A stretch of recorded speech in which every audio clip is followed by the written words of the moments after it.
You're listening to Big World Network.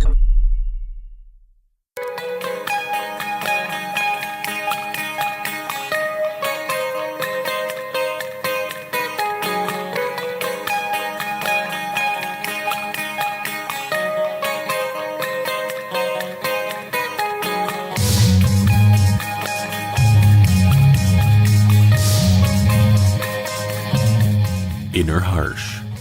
Written by Lucas Prawley. Narrated by Larry Anderson. Spend enough time with drunken old men in a tavern, or around the warm comfort of a campfire in the 10th Kingdom, and inevitably you will hear a tale about the daring treasure hunter, Nicholas Wyszynski. It was at the first locale, sitting at a card table, where I heard the story that I will tell you. I will try to be as faithful to the words that were passed to me, as a man who was trying to drown out the evening's losses can be. I suppose a brief introduction to Nicholas is in order. An orphan child, Nicholas had one day appeared at the doorstep of a blind hermit and been taken under his care until his death a decade later. During this time, the hermit told stories of the wonders which exist in the kingdom and impressed all types of special wisdom upon young Nicholas. When the hermit died, Nicholas was a man, one who had patiently waited for the day that he could see what was told in the hermit's stories firsthand. And he did.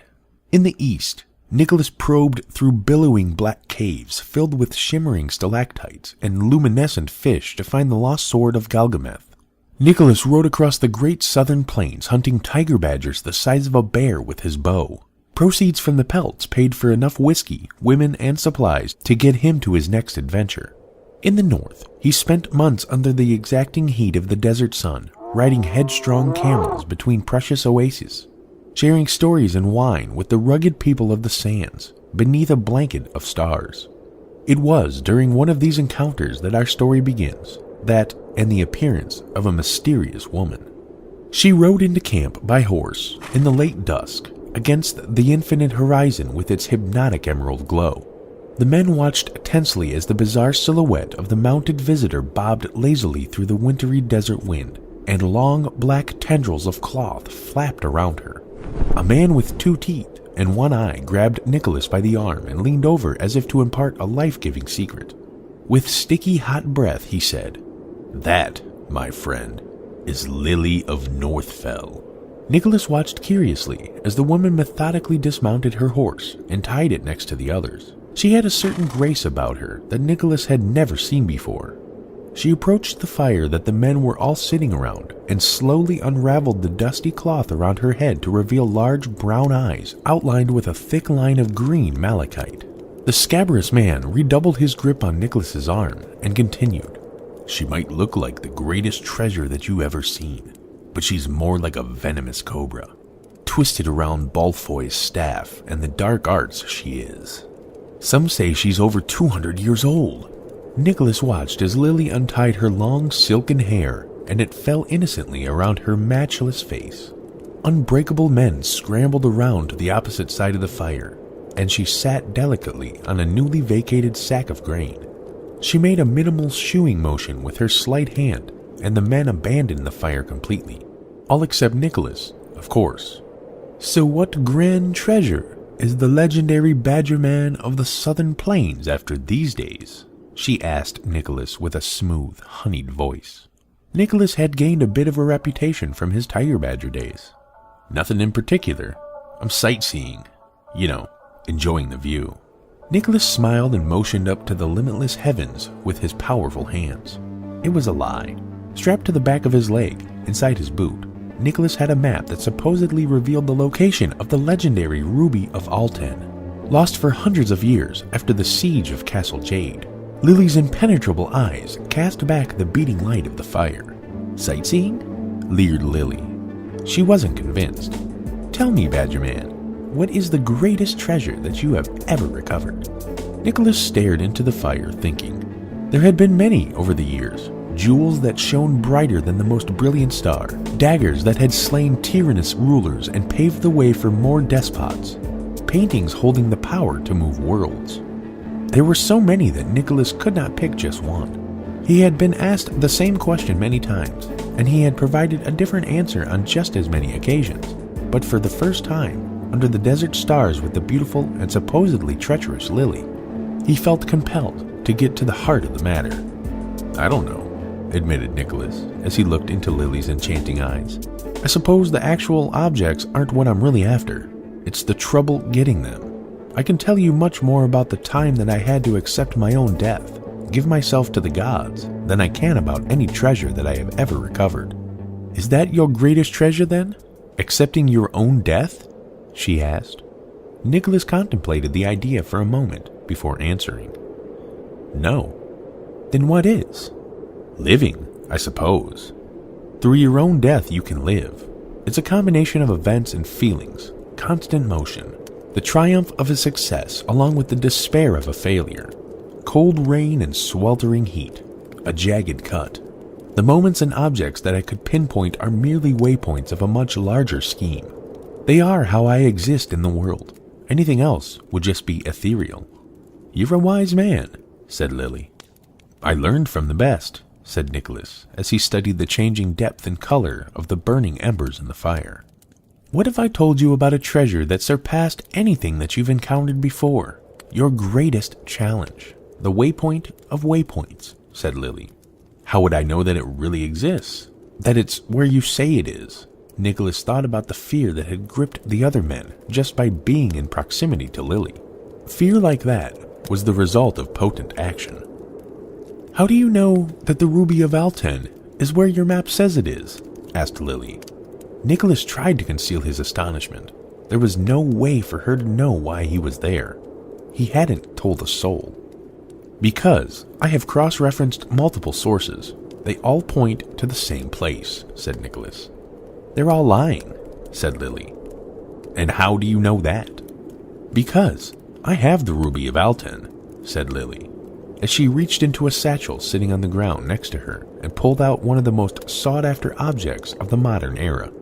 Lily held it up to the light of the fire. It was the size of a chicken egg.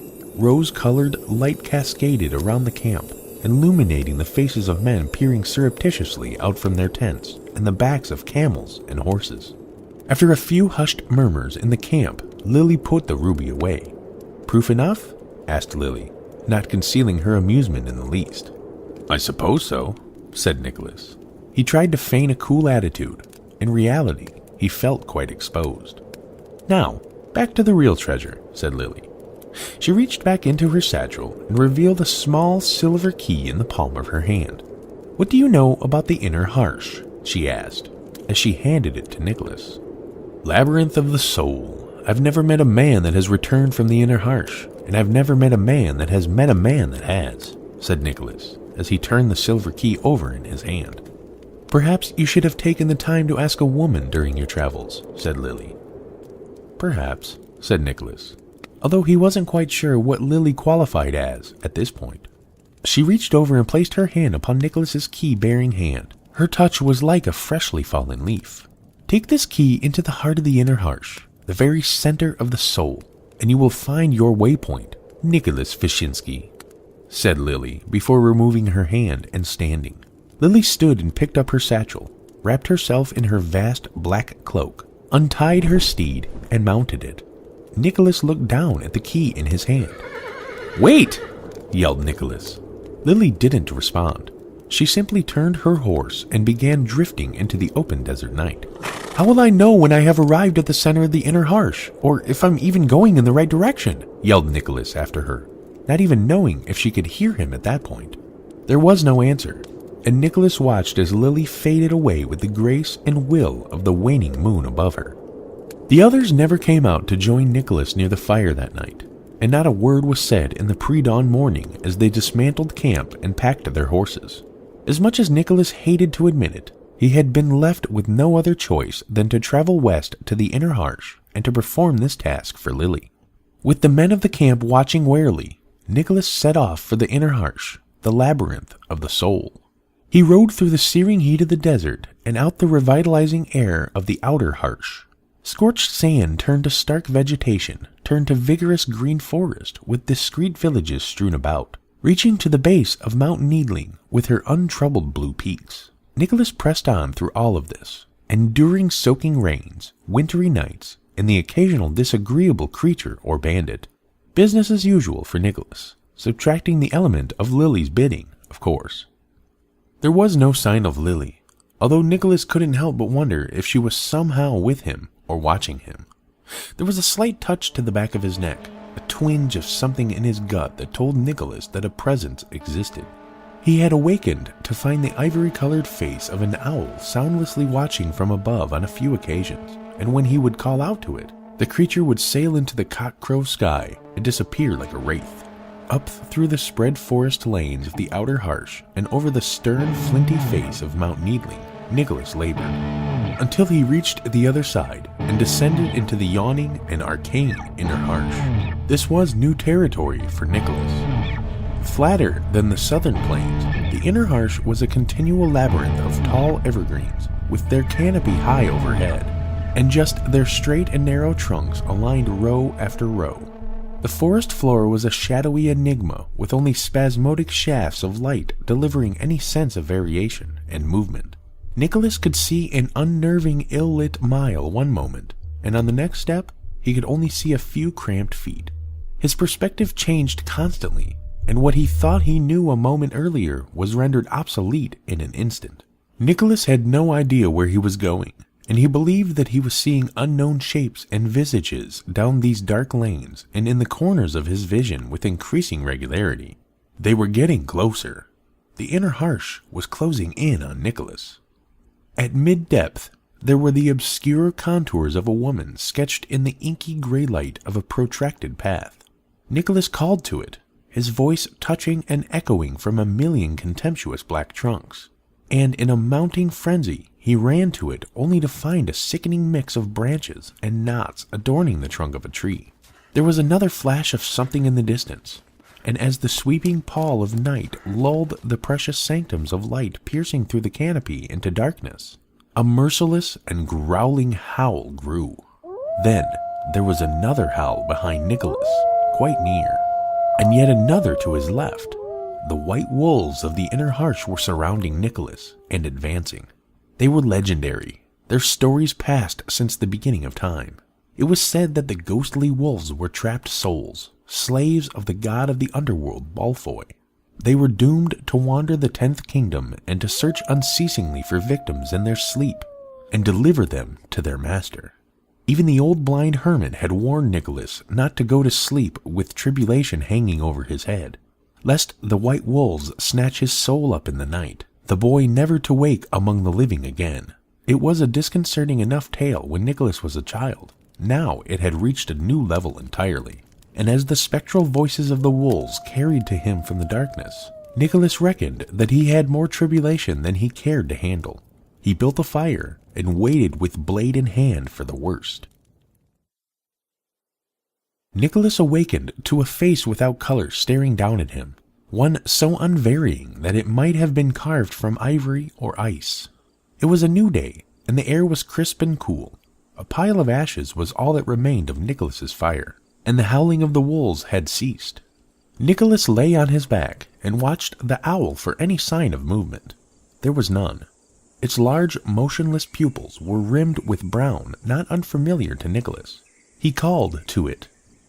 "Lily, why have you brought me here? To have the white wolves take me? I don't know where I'm going," yelled Nicholas. He sat up and pulled the leather necklace holding the silver key out from under his shirt and held it up to the owl. "I don't know where to take this. By the gods, Lily, if you wish me dead, then take my life. If you wish for me to carry on, then I will need your help. I need a sign. I need something." The great white owl swooped down from its perch and flew at Nicholas with such speed and power that it knocked him on his back again. Nicholas flipped over on his belly double quick and watched as the white bird flew straight down a dark, narrow lane until hitting a patch of light streaming down through the thickest canopy and blasting up through the opening. Moments later, the owl swung through the next hole. Nicholas began to run after it, not daring to divert his eyes from the direction the owl was flying. The owl quickly disappeared, and so did the forest. Nicholas had reached the precise center of the inner Harsh. Before him stood a dome-shaped shelter of some sort in a small clearing. The outer covering of the shelter was a collection of animal hides pulled taut around a frame.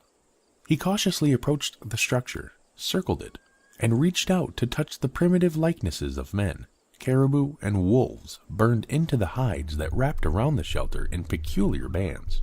He called out, but there was no answer. On one side of the structure was a man-sized door flap. Nicholas held his steel at ready and opened the flap. He never could have prepared for what he saw next.